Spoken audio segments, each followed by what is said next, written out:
निर्मल पानी गंगा যমুনা निर्मल पानी शीतल অত শরীর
ভজনটা আপনারা আস্বাদন করছেন।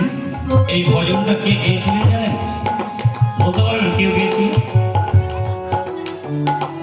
মন দিয়ে যদি একটু শুনতেন তাহলে বলে দিতে পারতেন, কারণ আমি এখনই তার নাম বললাম, মীরাকে বলবো, মীরাবাই। এত সুন্দর ভজনটা গেয়ে গেছিলেন কে? মীরাবাই। যে মীরাবাইকে বিষ দেওয়া হয়েছিল, বিষ অমৃত হয়ে গেছে। যে মীরাবাই